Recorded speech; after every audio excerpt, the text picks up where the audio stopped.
Welcome to another vlog. और Pakistan cricket team को series में शिकस्त हुई है न्यूजीलैंड के खिलाफ। और आखिरी टी20 मैच में जब हम ये तवक्को कर रहे थे कि केन विलियमसन भी मुखालिफ टीम में नहीं है, और उसके साथ साथ अगर आप देखो तो कंसिस्टेंसी के साथ रन्स बना रहे हैं बाबर आजम, तो पाकिस्तान को कामयाबी नसीब हो जाएगी।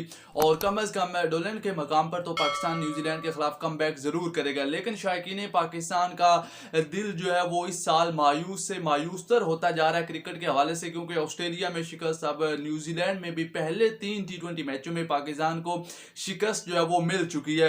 लेकिन यहाँ पर बहुत बड़ा सवाल है, सवालिया निशान है, आप कह सकते हैं क्वेश्चन मार्क है, जो कि हमारी कप्तानी पर है, हमारे दीगर खिलाड़ियों पर है, हमारे जो साबिक कप्तान बाबर आजम रिजवान पर है। अगर आप देखो जब पाकिस्तानी बॉलर्स पिट रहे हैं, फिन एलन हो गए, ग्लेन फिलिप्स हो गए, उसके अलावा डेरल मिचेल छक्के चौके लगा रहे हैं, लेकिन किसी की ऐसी कोई मजाल नहीं है कि कोई यार बॉलर को जाकर ये कह दे कि यहाँ पर गेंद फेंको।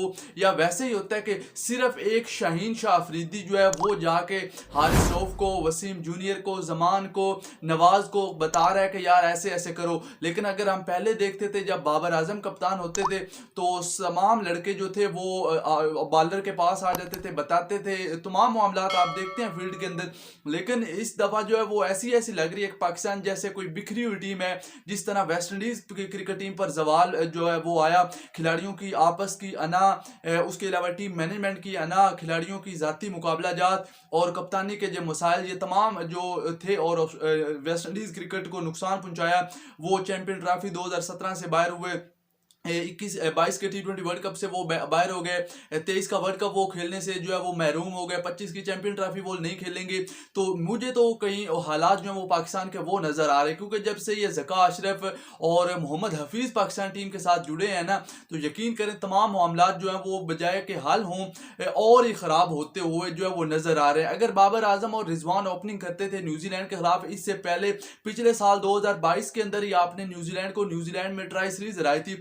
उस वक्त ट्रेंट बोल्ट भी था, टिम साउथी भी था, उसके अलावा लुकी फर्गुसन भी था, मिचेल सेंटनर भी था, इस सूदी भी था, उसके अलावा कैन विलियमसन था, टॉम लथम था। उनकी तमाम ये टीम थी, शायद उस वक्त इससे भी ज्यादा मजबूत थी। लेकिन क्या थी वजह कि जो है वो टीम हराने में कामयाब हो गई थी, टीम जेल हुई थी, टीम बाबर की क्यादत में अच्छा खेल रही थी। उनकी क्यादत में कुछ तो ऐसे गुर थे कि पाकिस्तान को न्यूजीलैंड के खिलाफ, न्यूजीलैंड में सीरीज जो है वो ट्राई सीरीज का फाइनल जीतने में कामयाब ठहरी। तो अब चीज वो नजर जो है वो नहीं आ रही, जो कि बहुत बड़ा सवालिया निशान है पाकिस्तान टीम के हवाले से। और यहाँ पर शाहीन की कप्तानी के हवाले से भी बड़ा फैसला होगा, क्योंकि शाहीन शाह अफरीदी अगर हारिस रऊफ एक अच्छा ओवर करवा रहे हैं तो अगले में 30 रन दे रहे हैं, शाहीन एक अच्छा ओवर करवा रहे हैं तो अगले में 25 रन दे रहे हैं। तो जब आपका कप्तान ही ऐसे रन लुटाएगा तो फिर आप बाकियों से तवक्को नहीं कर सकते। और कहीं ना कहीं आज ये कहना भी पड़ेगा कि हमारे अंदर वो स्किल, वो बैटिंग स्किल, वो टेक्निक नहीं है जो जो ये यूरोपियन खिलाड़ी हैं, ऑस्ट्रेलिया हो गए, इंग्लैंड और न्यूजीलैंड और इवन के साउथ अफ्रीका, इनके पास मौजूद है। अब आप देखो कि जो फिन एलन है वो फेयरलेस क्रिकेट खेलता रहा है, उसे नहीं पता कि कहां से गेंद आ और कहां जा रही है। लेकिन हमारी तरफ से देखो रिजवान जो है वो आगे निकल के कहीं लगाने की कोशिश में, बाबर आजम का तो स्ट्राइक रेट वाला जो है वो मामला, लेकिन तीसरी आप सेंचुरी लगाई, अच्छी बात है। बाकी आप इफ्तिखार से देख लो, आप आजम खान से देख लो, इवन के नवाज से अगर आप देख लो, फखर जमान भी अच्छे कभी कभार टच में नजर आते हैं, कभी कभार उनका मूड हो तो वो रन बना देते हैं। बहरहाल ये तमाम चीजें हैं जिन पर पाकिस्तान को काम करना है। लेकिन मुझे अब शाहीन शाह अफरीदी की क़यादत जो है वो अब जाती हुई कहीं ना कहीं नजर आ रही, क्योंकि टीम मैनेजमेंट वर्ल्ड कप में नाकामी के बाद सख्त फैसले तो कर रहा है, तो ये भी सख्त फैसला आपको देखने को मिलेगा कि शायद जो पाकिस्तान की अगली न्यूजीलैंड के खिलाफ अप्रैल में टी20 सीरीज है उसमें शाहीन को कप्तानी से हटाकर मोहम्मद रिजवान को कप्तानी जो बनाया दिया जाएगा। जिस तरह के हालात पाकिस्तान के नजर आ रहे हैं, मुझे तो नहीं लगता कि पाकिस्तान इनमें से कोई जो बाकी 2 टी20 मैच हैं क्राइस्ट चर्च में होने, यहाँ से एक भी जीत पाए, क्योंकि विलियमसन भी मौजूद नहीं था, उसके बावजूद आपकी टीम को शिकस्त हुई। तो इसका मतलब है कि आपके बैटिंग टेक्निक के अंदर बहुत फर्क है। और यहाँ पर जो है वो हमारे कोचेस को भी क्रेडिट जाता है कि हमने वो टेस्ट के कोचेस रखे हुए हैं जिनका टेस्ट के अंदर वनडे क्रिकेट में स्ट्राइक रेट और टी20 का स्ट्राइक रेट भी ऑलमोस्ट बराबर है, उनको हमने जो है वो कोच रखा हुआ है। जब ऐसे कोचेस होंगे तो फिर प्रोडक्ट्स तो ऐसे ही आएंगे।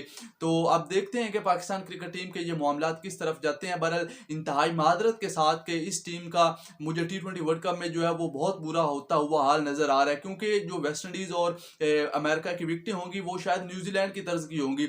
वहां पर जो है वो तेज विकेटें आपको मिलेंगी, हाई स्कोरिंग मैचेस मिलेंगे। तो वहां पर अगर गेंद स्विंग ना हुआ ऑस्ट्रेलिया की तरह, जब ऑस्ट्रेलिया में तो आपके बॉलर्स ने अपनी पेस से स्विंग हो रहा था, नसीम शाहीन और हारिस बचा रहे थे, लेकिन यहाँ पर आपको जो है वो बचाने कोई नहीं आएगा जब तक आपके बल्लेबाज रन नहीं बनाएंगे। अगर विकेट 200 वाली है तो आपके बॉलर 200 खा रहे हैं, तो फिर बल्लेबाजों को 200 वाला जो है वो करना होगा, लेकिन आपके बल्लेबाजों में वो टेक्निक नहीं है कि वो चेज करते हुए 200 बनाए या पहले खेलकर 220-30 बनाए, जो कि एक बड़ा सवालिया निशान है। वैसे तो हम मॉडर्न डे क्रिकेट को टेस्ट में लागू कर रहे हैं, लेकिन जो असल क्रिकेट है जिसको में मॉडर्न क्रिकेट को आना चाहिए था T20, उससे हम जो है वो अभी पीछे हैं।